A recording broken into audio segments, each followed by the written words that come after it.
Você já atendeu a ligação de uma empresa de telemarketing oferecendo o serviço de uma marca com a qual você nunca teve contato? Ou ainda de um banco no qual você nunca teve conta e, que curioso, o telemarketing e o banco tinham seus dados pessoais, como nome completo, data de nascimento e até o seu CPF-RG. Esses são exemplos simples e cotidianos do compartilhamento de dados pessoais. Mas existem outros exemplos desta prática que podem trazer problemas graves para as pessoas e que vão muito além do incômodo de receber uma ligação indesejada. Com o objetivo de tentar resolver ao menos parte deste problema, em setembro deste ano entrou em vigor a Lei Geral de Proteção de Dados Pessoais, a LGPD. A LGPD, que é como ela vem sendo conhecida, a Lei Geral de Proteção de Dados Pessoais, ela é uma norma federal e ela tem como objetivo principal a privacidade das pessoas físicas. Eu, você, cada pessoa física, né, tem seus próprios dados, né? Então nós somos titulares de dados. E essa lei ela vem no intuito de preservar, buscar proteger a privacidade de cada um de nós em relação a esses nossos dados. Ou seja, regular a forma como as corporações ou o próprio governo devem tratar esses dados, observar essas regras, né? A principal intenção dessa lei é regulamentar essa questão de proteção de dados, né? O que antes não existia no Brasil, então passou a existir. Não quer dizer que não se havia essa proteção, porque judicialmente sempre foi decidido em relação a indenizar pessoas que foram prejudicadas, no caso de vazamento de informações, mas não existia uma regulamentação. Então, o objetivo dessa lei é este. Então, regulamentar esse cuidado que precisa ter e, principalmente, regulamentar em relação às penalidades que devem ser aplicadas. Na prática, a nova legislação vai mudar a forma com que empresas e organizações administram os dados pessoais de seus colaboradores e clientes.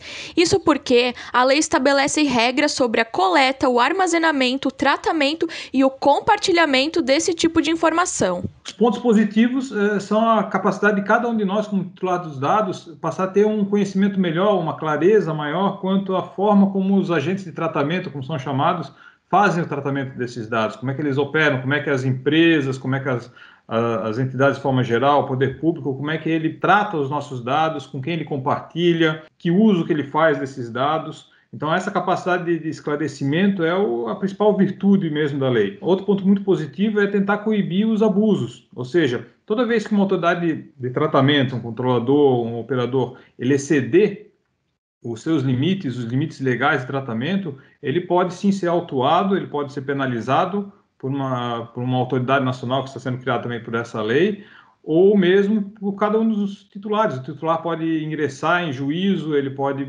mover uma ação, ou ele pode questionar na NPD, ele pode realmente ir junto ao Ministério Público, ir ao PROCON, reclamar sobre um abuso que esteja ocorrendo no tratamento dos dados seus como titulares, né? Ponto negativo, se for para a gente dizer que existe é a necessidade de investimento que esses agentes de tratamento agora vão ter que ter, ou seja, as empresas vão ter que investir, o governo também vai ter que investir numa estruturação maior no que diz respeito à forma como são tratados os dados das pessoas, dos indivíduos. As empresas fazem um uso muito generalizado e muito disperso dos dados das pessoas físicas. Isso agora começa a ter um olhar mais rigoroso, ao passo, então, que vai haver uma necessidade de investimento para que as empresas obedeçam isso. Antes, o ônus de prova era de quem alegava o dano que sofreu, né? E essa lei traz algo novo que diz que o ônus de prova no caso da parte contrária. Isso, às vezes, é bem difícil, né? Como é que você vai provar que tal informação não saiu da tua instituição?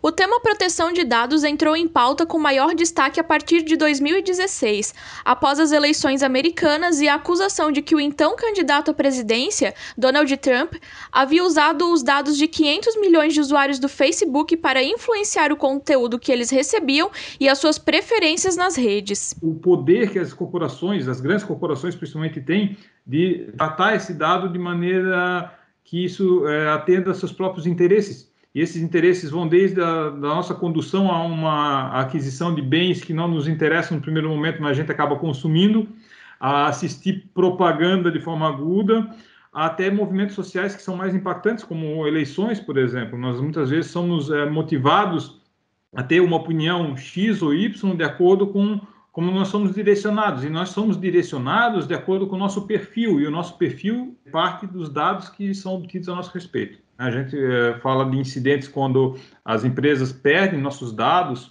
esses nossos dados caem em mãos erradas, feito algum mau uso desses dados, né? O uso de dados que muitas vezes são considerados sensíveis, dados a respeito da nossa saúde, dados a respeito da nossa individualidade. E isso é algo que é bastante temerário, principalmente com redes sociais e com o amplo acesso de todos a possibilidade de não só assistir, captar informação, mas também gerar informação, gerar notícia e tudo mais. Esse mau uso ele tende a ser potencializado. Então, as corporações que quiserem tratar dados das pessoas, elas têm que ter uma responsabilidade maior também. Então, vai haver também a possibilidade de que os dados comecem a ser trabalhados de forma mais restritiva. A massa de dados vai ser muito direcionada ao que a empresa faz com esses dados. Se ela não tiver uso para aquilo, ela mesma vai ter interesse de se desfazer disso, porque o dado que não está sendo tratado é um dado que não vai dar problema lá na frente. A tecnologia ela não tem mais limites para esse tratamento dos dados. Só vai aumentar, na realidade, a possibilidade e a capacidade de tratamento. Ao passo que, como a gente não tem esses limites postos do ponto de vista tecnológico, há necessidade da sociedade começar a se organizar e colocar limites sociais mesmo, ou seja, através de leis, de normas. Isso é um olhar mundial, ou seja, a forma como cada indivíduo começa a olhar a sua privacidade vai incrementar muito significativamente nos próximos anos. Então, proteção de dados, nesse aspecto, é inerente à privacidade, e a privacidade é um tema muito importante na sociedade nos últimos anos. Para uma universidade como a FURB, que recebe e armazena milhares de dados a cada semestre, a nova legislação traz diversos impactos. A chefe da Divisão de Gestão de Desenvolvimento de Pessoas da instituição afirma, contudo, que o zelo envolvendo as informações de alunos, professores e servidores é permanente. Esse cuidado com os dados sempre foi tomado, e no RH, principalmente porque é onde a gente tem, na verdade, o acesso a um grande leque de informações que são bem sensíveis, né? E um vazamento de alguma informação pode causar um dano muito grande. Então, nesse sentido, a gente sempre tomou esse cuidado. Então, a lei praticamente não muda muito em relação a isso, né? Com relação aos cuidados que a gente já tem tomado. Alguns pontos a gente está verificando para ver se realmente precisam ser melhorados ou não, né? A gente tem, por exemplo, alguns sistemas que a gente utiliza, então a gente já tem em andamento aditivos de contratos para prever essas situações, né, porque essas informações, elas estão na FURB, mas como a gente utiliza sistemas externos, a gente precisa ter a garantia de que eles também não vão utilizar esses dados, então esses cuidados todos a gente está tomando. Nós até estamos fazendo algumas alterações de sistemas, né, principalmente acadêmico. Esse investimento, ele é anterior a essa lei, mas com o advento dessa lei, esses programas, eles já visam atender o que a lei determina. A LGPD também originou a Autoridade Nacional de Proteção de Dados, órgão que está subordinado à Presidência da República e que tem o papel de fazer a fiscalização e de editar normas referentes ao tratamento de dados pessoais. E essa entidade ela vai editar algumas regras específicas, porque a lei é bastante genérica, então tem muita regulamentação que vem pela frente ainda por parte dessa ANPD, essa autoridade. Essa autoridade também vai servir como de certa maneira, como uma ouvidoria. Os titulares podem reclamar junto a ela, e ela vai tomar atitude junto aos agentes de controle e tratamento, certo? Essa entidade, da mesma forma, pode penalizar, ela vai fiscalizar e penalizar, ela pode atribuir penas bastante robustas aí em cima de corporações que fizerem mau uso dos dados pessoais. Então, esse é um aspecto também bem interessante da nova lei.